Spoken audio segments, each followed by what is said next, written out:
오늘 이 본문의 말씀으로 은혜와 평화는 한 몸이다 라는 제목의 말씀을 좀 함께 나누기를 소원합니다.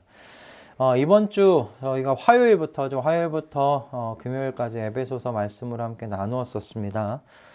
에베소서 이 말씀이요, 화요일 날 저희가 새벽에 말씀 동행에서 제가 말씀 나누었던 것과 같이 사실 뭐 이 에베소에 있는 어떤 한 교회만 특정 지어져서 보낸 편지로 보기는 힘들다라는 말씀을 드렸어요. 왜냐하면 에베소서가 갖고 있는 참 이게 특징이 있습니다. 다른 여러분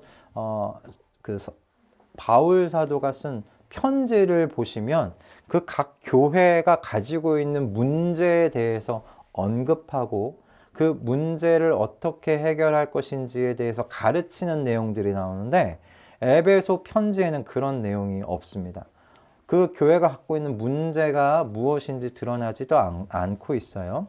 그리고 이 에베소서 이 편지가, 에베소에 보낸 편지가 갖고 있는 또 다른 특징은 각 그 교회가 때로는 바울에게 질문을 해 오기도 합니다. 그죠? 이런 문제들은 어떻게 해결할까요? 어떻게 풀까요?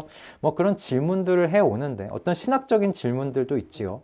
그런데 이 에베소서에는 그런 질문도 보이지 않아요. 에베소 교회가 바울에게 어떤 질문을 보내서 그 대답으로 바울이 보낸 편지라고 보기도 좀 힘들다. 그런 것들이 없다라는 거예요. 오히려 에베소서 말씀을 여러분 보시면 아시겠지만 신앙의 기초와 관련한 여러 가지 주제들이 에베소서를 가득 메우고 있다는 사실을 여러분들이 보실 수가 있습니다. 에베소서가 그래서 여러 교회에 좀 돌려가면서 보라고 하는 그런 회람용의 어떤 기초, 새신자를 위한 어떤 기초, 편지, 뭐 그렇게 좀 우리가 볼 수 있지 않겠나라는 생각이 들어요. 성도가 누구인지, 그리고 성도가 어떻게 성장해 갈 수 있는지, 그리고 어떻게 살아가야 되는지, 그런 것에 대한 성도의 어떤 정체성에 대하여 좀 다시금 새롭게 세워져 나아가는, 정립해주는 그런 목적에서 이 에베소서가 기록된 것으로 보인다라는 이야기였습니다.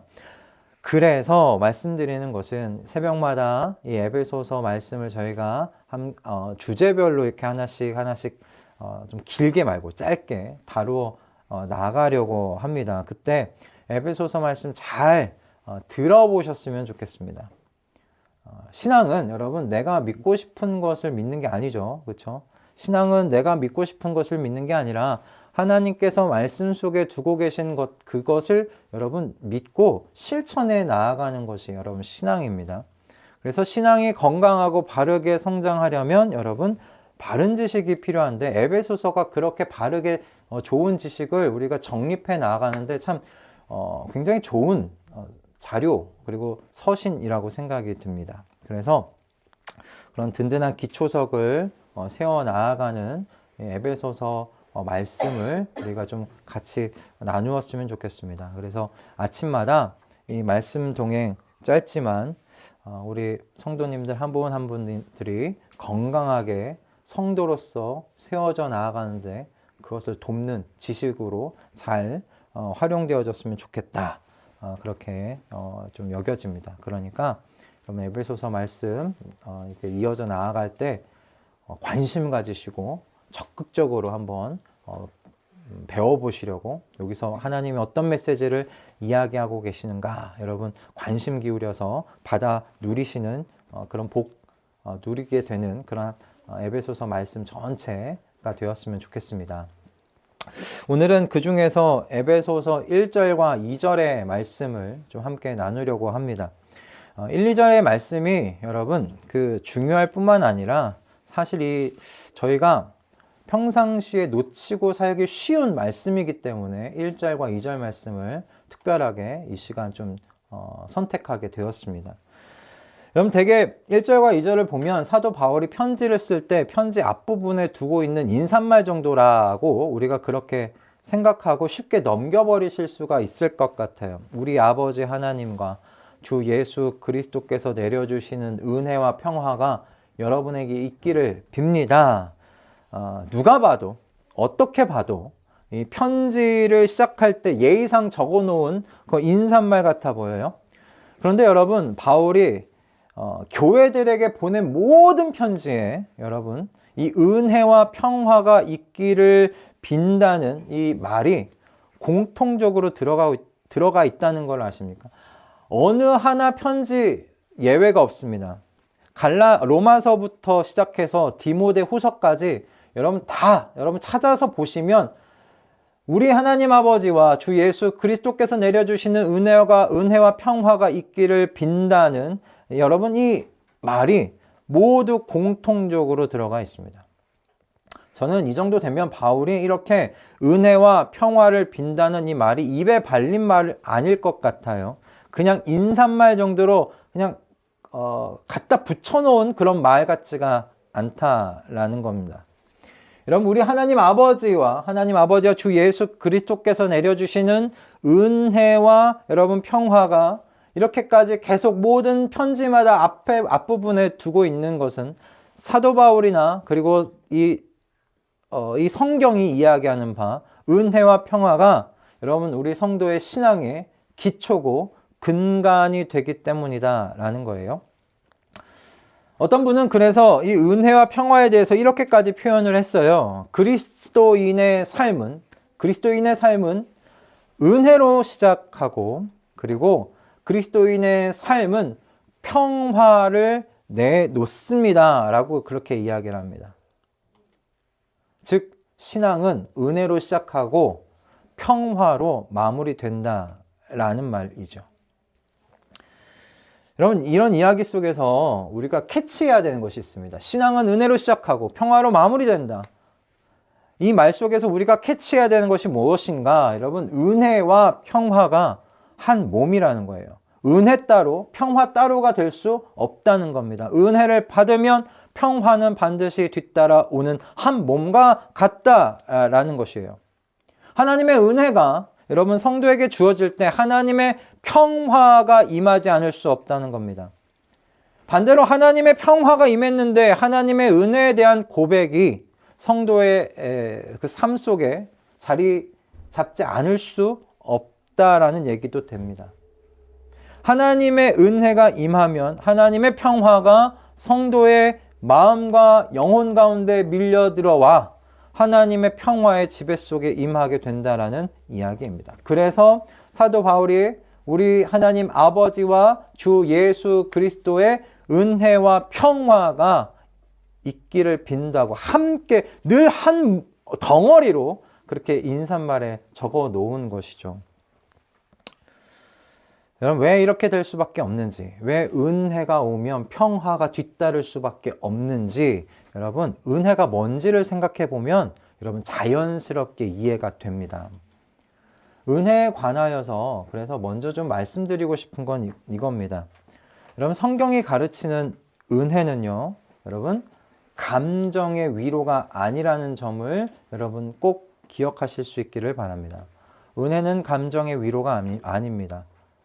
은혜는 그저 격려해주는 정도가 아닙니다. 우리가 자주 예배 중에 착각하고 있는 것이 바로 이 부분이 이 지점이 아닌가라는 생각이 들더라고요. 예전 제가 부교육자 시절에 주일날 1부와 2부 예배에서 설교할 때가 굉장히 많았습니다. 그런 기회를 많이 받아서 청년부 제가 담당했던 설교반이 아니라 1부와 2부 때도 어른들이 함께 하는 그 예배 때 설교를 할 기회들이 참 많았습니다. 근데 이제 설교를 하고 나서 이제 예배당 문 앞에서 이제 인사를 드리게 되거든요. 목사님 이제 인사를 드리게 되는데, 그렇게 인사를 성도님께 드리다 보면 성도님들이 오늘 설교에서 참 은혜 많이 받았습니다 하면서 이렇게 손 악수해 주셨고 이렇게 가시는 분들이 굉장히 많으셨어요. 저는 처음에 그냥 입에 발렸다기보다는 그 예의상 하시는 그런 말씀이겠거니 생각을 했습니다. 근데 이게 뭐 자주 반복이 되니까 목사로서 그 말 듣는 게 좋잖아요. 기분이 좋아서 아내한테 오늘 뭐 이렇게 성도님들이 또 설교 듣고 이런 은혜 받으셨다라는 이야기를 했다. 근데 그럴 때마다 아내가 제게 정신이 번쩍 들게 해준 말들을 꼭 하고는 했습니다. 그런 말이 중요한 게 아니라 그분들의 삶이 과거의 그 자리에서 옮겨졌느냐 하는 게 그게 중요한 거 아니겠냐라고 이야기를 해 주었어요. 그러니까 은혜를 받았다는 말이 중요한 게 아니라 은혜의 정말 증거가 실제로 그 삶 속에서 있느냐, 그게 중요한 거지. 뭐 그 말 들었다고 기분 좋아하냐, 뭐 그런 의미였던 거죠. 여러분, 왜 하나님께서 내려주시는 은혜가 뭔가 이게 감정의 위로, 격려 정도가 아니라 삶의 변화를 일으키는 능력으로 임하게 되는 걸까? 여러분, 하나님의 은혜가요, 말이 아니라 실제이기 때문입니다. 하나님의 은혜가요, 말이 아니라 사실에 기초하기 때문입니다. 우리는 하나님의 은혜를 말로 듣는 게 아니고요, 실제로 경험한 거예요. 사실로 경험하게 되는 거예요. 여러분, 하나님께서 말만 하시는 분 아니십니다. 하나님께서는요, 행동하시는 하나님이십니다. 하나님은 행동하시는 하나님이세요. 이번 주 우리가 암송할 말씀, 가까이 두고 우리가 함께 묵상할 말씀에 대해서 민수기 말씀이 있지 않았습니까? 민수기 말씀 우리 함께 좀 읽어보도록 하겠습니다. 자, 시작. 하나님은 사람이 아니시다. 거짓말을 하지 아니하신다. 사람의 아들이 아니시니 변덕을 부리지도 아니하신다. 어찌 말씀하신 대로 하지 아니하시랴. 어찌 약속하신 것을 이루지 아니하시랴. 아멘. 여러분, 이 말씀 자체가 하나님에 대해서 무엇을 가르치고 있습니까? 하나님이 말만 하시는 분이에요? 아니면 행동하시는 분이세요? 행동하시는 분이죠. 그렇죠? 어찌 말씀하신 대로 이루지 아니하시랴. 어찌 약속하신 것을 이루지 아니하시랴. 이게 무슨 말이에요? 하나님은 행동하신다. 하나님 이루시는 분이시다. 그 말씀 아닙니까? 여러분, 과연 그렇지 않습니까? 우리가 이번 주부터 우리가 계속 생각해 이제 갈 에베소서 1장의 내용 자체가 바로 이 행동하시는 하나님, 행동하신 또 하나님에 대한 말씀입니다.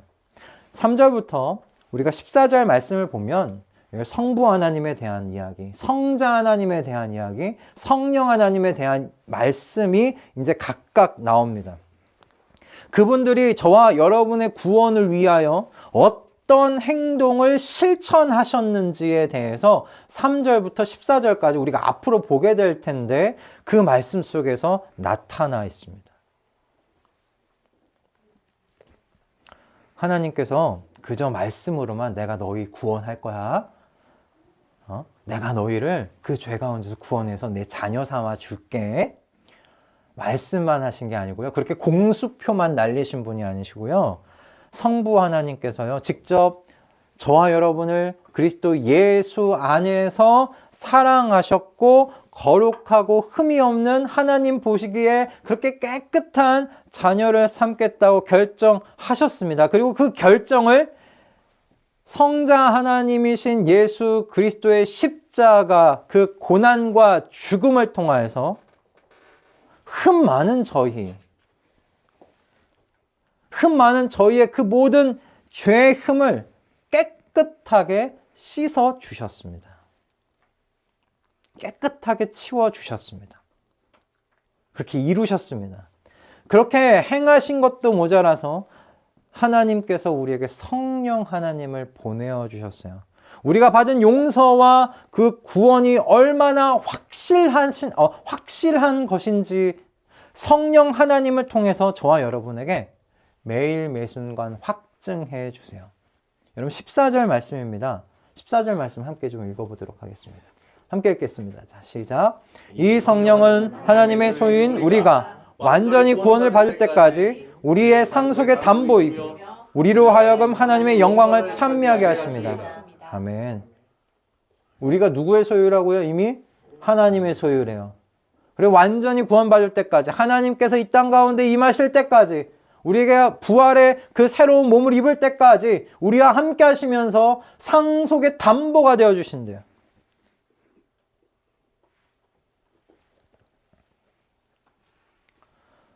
하나님께서 내가 너희를 구원하겠다라고 말씀만 하신 게 아니라는 거예요. 실제로 행하셨어요. 실천하셨어요. 하나님의 구원이 이루어진 것, 역사 속에 분명하게 세워져 있지 않습니까? 예수 그리스도의 십자가가 분명한 증거입니다, 여러분. 우리 목걸이에 그냥 디자인으로 걸고 다닐 그런 목걸이, 그런 디자인이 아닙니다, 여러분. 십자가는요, 이 땅 가운데 하나님께서 실천하신, 약속하신 것을 이행하셨다는 여러분 실제입니다. 역사적인 증거고 사실입니다. 여러분, 그게 은혜입니다.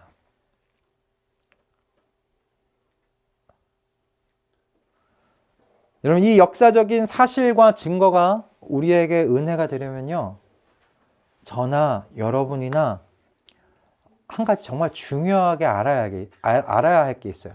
그게 뭐냐면 우리 스스로에 대해서 제대로 아는 거예요. 어떤 알민가, 여러분, 우리 모두가 사랑에서 비롯된 하나님의 이런 행동을, 이런 실천을 받을 자격이 없는 사람이라는 알미입니다. 난 이런 하나님의 사랑 받을 자격이 없는 사람이다. 여러분, 은혜가 은혜되지 못하게 하는 게 뭔지 아십니까? 내가 죄인이라는 제대로 된 인식을 갖지 못할 때 은혜는 은혜가 되지 않습니다. 여러분, 은혜의 깊이는 내가 얼마나 하나님의 이와 같은 사랑을 받을 자격이 없는 죄인이었는지, 하나님께 얼마나 큰 아픔을 드렸는지를 깨닫는가, 여러분, 거기에 비례합니다. 내가 그렇게 하나님의 사랑을 받을 자격 없는 사람이라는 것을 깊이 깨달으면 깨달을수록 하나님의 은혜도 커집니다. 그래서 사도 바울이 이야기한 거예요. 죄가 많은 곳에 은혜가 넘친다고. 그래서 이야기한 겁니다. 내가 얼마나 자격이 없는 사람인지, 얼마나 밑바닥까지 죄인인지를 알 때 하나님께서 하신 이 모든 실제적인 사랑의 행동들이 은혜가 되는 거예요. 위로와 격려의 감정이 아니라 실제적인 변화의 능력으로, 내 삶을 변화시키는 하나님의 능력으로 하나님의 그 사랑이 내게 물밀듯이 다가온다라는 겁니다. 하나님의 이 모든 사랑의 행위가 은혜가 될 때 여러분, 성도가 어떤 사람이 되는 거예요? 그래서 감사의 사람이 되는 겁니다. 하나님의 이 모든 행위가, 그 사랑의 모든 행위가 받을 자격 없는 내게 베풀어졌으니 감사하는 사람이 되는 거죠.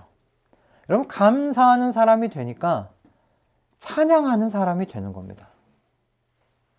여러분, 은혜와 평화가 한 덩어리인 것처럼요, 여러분, 감사하고 찬양도 한 덩어리입니다. 여러분, 그걸 각각 놓지 마십시오. 감사하면 찬양은 뒤따릅니다. 은혜가 있으면 평화도 뒤따르는 것처럼 말입니다. 여러분, 감사하는 사람이 어떻게 찬양하는 사람이 되지 않을 수 있을까? 그렇죠? 그럴 수가 없습니다. 바울 사도는 하나님께서 저와 여러분을 구원하시기 위해 하신 여러분, 이 모든 사랑의 행위 하나하나에 찬양의 사람이 되게 하시고자 하시는 하나님의 목적이 있었다, 그렇게 이야기를 합니다. 우리 에베소서 말씀의 1절부터 14절 말씀 되게 특별한 게 뭐냐면, 성부 하나님께서 뭘 하셨는지, 성자 하나님께서 뭘 하셨는지, 성령 하나님께서 뭘 하셨는지를 말하는데, 그 마지막마다 찬양에 대한 이야기가 있습니다. 하나님께서 당신의 영광을 찬양하는 사람이 되게 하시려고 그렇게 우리에게 은혜 주셨다는 건데, 우리 그 한 절 한 절 함께 좀 먼저 보도록 할까요? 함께 차례대로 좀 읽어보도록 하겠습니다. 한번 그 다음 띄워주시면 좋겠는데, 6절부터 우리 함께 좀 읽어보도록 하겠습니다. 자, 시작. 그래서 하나님이 하나님의 사랑하시는 아들 안에서 우리에게 거저주신 하나님의 영광스러운 은혜를 찬미하게 하셨습니다. 그죠? 찬미하게 하셨다, 찬양하게 하셨다고 이야기합니다. 이게 성부 하나님이 하신 일에 대한 우리 성도의 반응에 대한 이야기고요. 그 다음에 성자 하나님 하신 일 다음입니다. 자, 함께 읽겠습니다. 시작. 그것은 그리스도께 맨 먼저 소망을 둔 우리로 하여금 하나님의 영광을 찬미하는 사람이 되게 하시려는 것이었습니다. 찬양하는 사람 되게 하신다는 말씀이 계속 이어지고 있어요. 마지막 14절 말씀입니다. 같이 읽겠습니다. 시작. 이 성령은 하나님의 소유인 우리가 완전히 구원을 받을 때까지 우리의 상속의 담보이시며 우리로 하여금 하나님의 영광을 찬미하게 하십니다. 아멘. 여러분, 사도 바울이 다 하나하나마다 마지막에 두고 있는 건 우리로 하여금 하나님의 영광을 찬양하는 사람 되게 한다라는 고백으로 지금 마무리 짓고 있다는 것을 여러분 좀 보실 수 있기를 바랍니다. 여러분, 그런데 이렇게 찬양은 어떤 사실에 기반해야 한다고 이야기하는 건가? 여러분, 뭐 구원받았다는 사실일까요? 사랑을 받고 있다는 그런 사실인가? 여러분, 아니, 한 걸음 더 나아가셔야 됩니다. 우리를 이렇게 찬양하는 이 기쁨 가운데 우리를 둔 것은 저와 여러분이요, 하나님의 영원한 사랑을 받는 그분의 자녀가 되었다는 확신을 여러분 기반으로, 그 확신의 기초에서 우리가 찬양하는 사람이 되었다라는 거예요. 내가 하나님의 자녀가 되었다는 그 확신, 영원한 그 사랑을 받고 누리며 사는 사람이 되었다는 그 확신 위에 우리가 찬양하는 사람이 되었다는 겁니다. 여러분, 한번 생각해 보세요. 여러분에게 하나님께서 사랑을 주시기는 하는데, 여러분 하는 거 보면서 사랑을 주기도 하고 사랑을 거두기도 하신다라고 여러분 한번 생각해 보세요. 하나님이 사랑을 주시는데, 사랑을 주셔요. 근데 석영이가 하는 거 보니까 정신 좀 차리게 해야 되겠는데 하고 사랑을 거두어 가세요. 거두어 가세요. 여러분, 찬양이 나오시겠습니까? 찬양이 나오세요? 잘 안 나올 것 같아요. 그죠? 불안할 겁니다. 언제 그 사랑 거두어 가실까? 불안할 겁니다. 늘 그 불안감 속에서 뭐 하려고 애쓰겠어요? 사랑 받으려고 애쓰겠죠. 사랑 받으려고 애쓰겠죠. 그 사랑을 내가 거두어 가지 아니하시도록 그 사랑 가운데 내가 거하려고 애쓸 거 아닙니까? 사랑 받으려고 애쓰겠죠. 그렇게 자기 자신을 혹독하게 몰아붙일 겁니다. 성경은 이런 것을 이렇게 이야기합니다. 종의 영이라고 이야기합니다. 그건 종의 영이다. 그거 자녀의 영 아니다. 종의 영이다 이야기합니다. 여러분, 종은 어떻습니까? 종은 주인의 인정을 구합니다. 종은 주인의 사랑을 받기 위해서 애써야 하는 존재일 수밖에 없습니다. 태생상 그럴 수밖에 없습니다. 종은 애써야 하는 존재예요. 인정받으려고 애쓰고 사랑받으려고 애써야 됩니다. 주인이 사랑을 거두어 가지 않도록 애써야 되는 존재가 종입니다. 그리고 주인은 사실 그게 주인 노릇입니다. 종 잘 써야 되니까 당근 줄 때 있고 채찍을 때릴 때가 있어야 됩니다. 왜냐하면 종이 기어오르면 안 되잖아요. 종은 종의 위치를 차지하고 있어야죠. 당근 줬다가 채찍 때렸다가 그렇게 다루는 게 종입니다. 여러분, 근데 여러분 자녀를 그렇게 다루십니까? 여러분 자녀를 그렇게 다루십니까? 사랑을 줬다가 사랑을 거두어 드리고, 여러분 그렇게 자녀를 대하십니까? 자녀는 태생상 그렇게 될 수가 없겠던데요. 제가 제 아들을 두고서 사랑하면서 지내다 보니까 그럴 수가 없어요. 여러분, 자녀는요, 그리고 제가 봤을 때 자녀의 특권 중에 하나가 이건 것 같아요. 자녀는 사랑받으려고 애쓰지 않아요. 사랑받으려고 애쓰지 않아요. 그건 만약에 그 부모와 자녀가 그런 관계라면 그 좀 건강하지 않은 관계입니다. 그럴 가능성이 높아요. 제 아들은요, 저의 사랑을 받으려고 애쓰지를 않아요. 엄마의 사랑을 받으려고 구하려고 애쓰지를 않아요. 좀 눈치 좀 봤으면 좋겠는데 전혀 애쓰지 않습니다. 근데 그게 자녀예요. 그런 자녀에게 부모는 이유 없는, 조건 없는 사랑을 주는 거죠. 왜냐면 자녀는 부모에게 있어서 이유 없이, 조건 없이 사랑을 주는 대상인 거지, 사랑을 줬다가 거두어들이는 대상 아닙니다. 바울 사도는 로마서에서 분명히 이렇게 이야기합니다. 로마서 8장 14절과 15절 말씀입니다. 함께 읽겠습니다. 자, 시작. 하나님의 영으로 인도함을 받은 사람은 누구나 다 하나님의 자녀입니다. 여러분은 또다시 두려움에 빠뜨리는 종살이의 영을 받은 것이 아니라 자녀로 삼으시는 영을 받았습니다. 그래서 우리는 그 영으로 하나님을 아빠, 아버지라고 부릅니다. 아멘. 자녀는 여러분 그 태생상 하나님의 사랑을 그냥 받는 존재입니다. 그래서 자녀는 부모의 집에서 두려움을 갖지 않습니다. 두려움 가운데 부모의 집에서 거하면서 살지 않습니다. 자녀가 집에서 두려움과 어떤 어두움 속에서 그렇게 살아가게 만든다면 부모가 그 관계가 뭔가 잘못이 되어 있는 거죠. 자녀는 집에서 두려움을 여러분 몰라야 하는 존재입니다. 집에서 두려움을 모른 채 살아가야 하는 존재가 자녀입니다. 자녀가 두려움을 집에서 모르는 이유는 단 한 가지입니다. 자녀는 사랑받는 존재이기 때문입니다. 부모에게서 사랑을 받기 때문에 집에서 두려움 없이 사는 게 마땅합니다.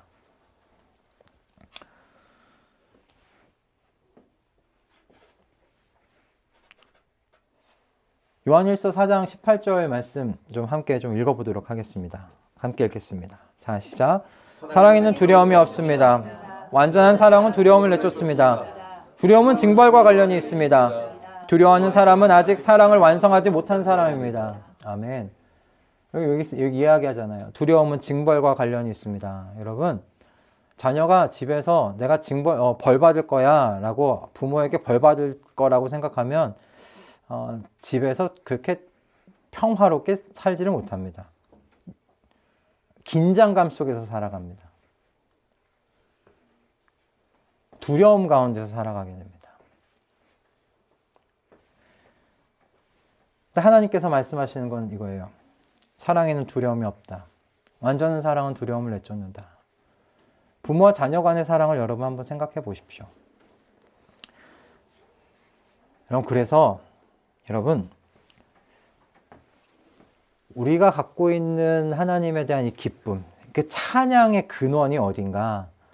하나님의 이 사랑을 받는 자녀가 되었다는 것이 기초라는 이야기예요. 내가 이렇게 하나님의 지극하신 그 사랑을 여러분 이유 없이 무조건적으로 받는 존재가 되었다라는 여러분 그 기쁨이 감사하는 사람, 찬양하는 사람 되게 만드는 거죠.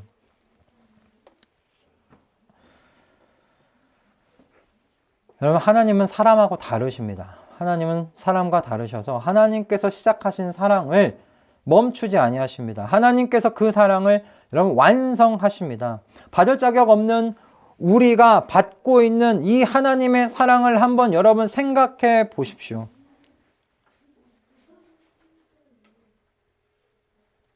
그게 은혜입니다.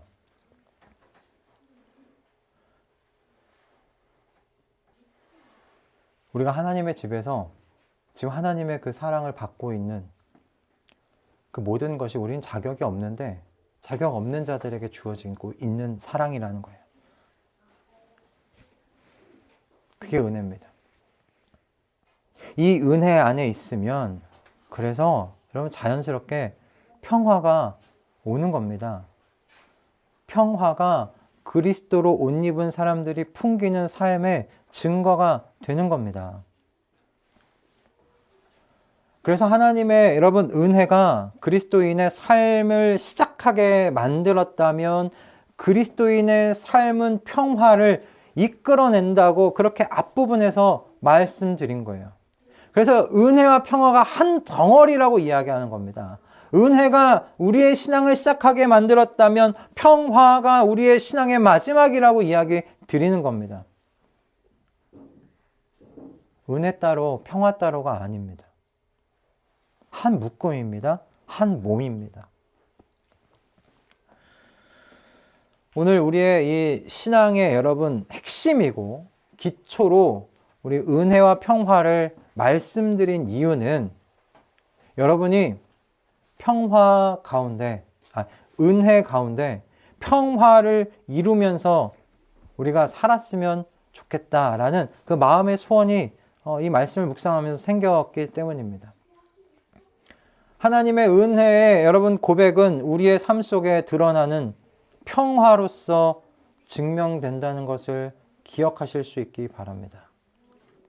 평화가 여러분의 마음과 생각을 지금 지키지 못하고 있다면, 평화가 여러분의 삶 가운데 특징이 되지 못하고 계신다면 하나님의 은혜 가운데 지금 거하여 계신지를 한번 살펴보실 수 있기를 바랍니다.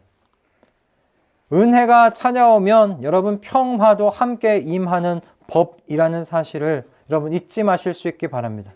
입술에서 우리가 하나님께 은혜 받았다고 이야기할 때 그 은혜가 우리의 삶 가운데 평화의 열매로 드러나도록 하나님께서 역사하신다는 사실을 여러분 기억하실 수 있기를 바랍니다.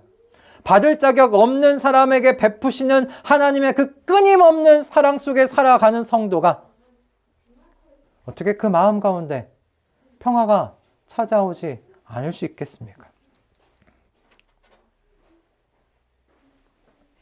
하나님의 그 끊을 수 없는 사랑 속에서 살아갈 때 성도는 하나님과 그리고 나 자신과 그리고 내 이웃들과 함께 평화하면서 살아가도록 하나님께서 그렇게 역사하세요. 은혜를 누리게 하셨는데 마음의 불안과 두려움과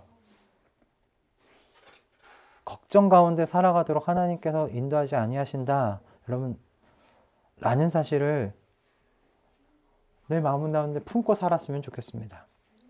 저는 우리 모두가 그리스도 안에서 하나님의 평화를 누리고 이루면서 나와 우리 이웃들의 마음과 생각을 지키고 지켜주는 우리 하나님의 자녀들로 살아갈 수 있기를 주님의 이름으로 축복합니다.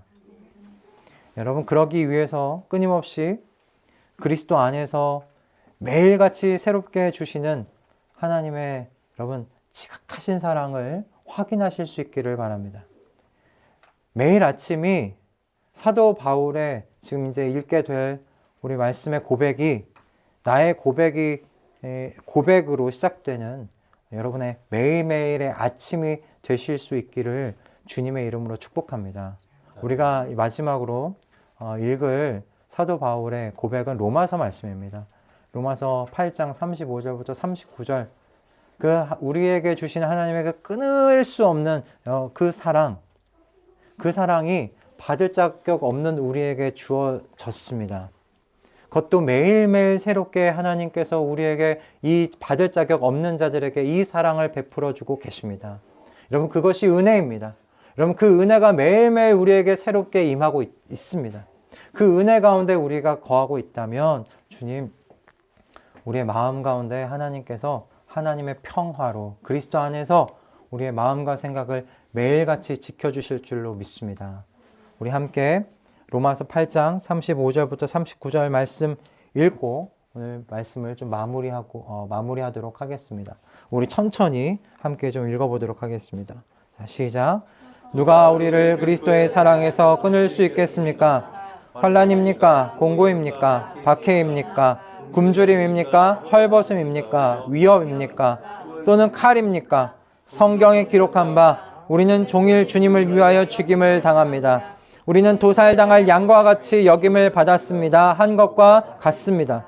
그러나 우리는 이 모든 일에서 우리를 사랑하여 주신 그분을 힘입어서 이기고도 남습니다. 나는 확신합니다. 죽음도 삶도 천사들도 권세자들도 현재일도 장래일도 능력도 높음도 깊음도 그 밖에 어떤 피조물도 우리를 우리 주 예수 그리스도 안에 있는 하나님의 사랑에서 끊을 수 없습니다. 아멘. 여러분, 이 말씀 그대로입니다. 우리는 종일 주님을 위해 죽임을 당합니다. 우리는 도살당할 양과 같이 여김을 받는다고 이야기하는 그런 우리의 삶의 현장들이 우리는 존재할 수 있습니다. 우리의 삶의 현장은 죽음이 도사리는 것과 같을 수 있습니다. 희망과 소망이 아니라 절망의 그림자만 보일 수도 있습니다. 그러나 그 자리에서 우리가 확신하는 바가 무엇이냐면 이 모든 일에서 우리를 사랑하신, 그래서 우리를 위하여 그 몸을 내어주신 그 하나님의 그 사랑을 우리가 힘입을 수 있다는 것이고, 그래서 그 삶의 자리를 이기고도 남을 수 있다고 이야기합니다. 여러분이 그리스도의 사랑의 능력이, 그리스도의 그 평화가 우리의 마음과 생각을 지키게 만드는 이번 한 주 되실 수 있기를 주님의 이름으로 축복드립니다. 아멘.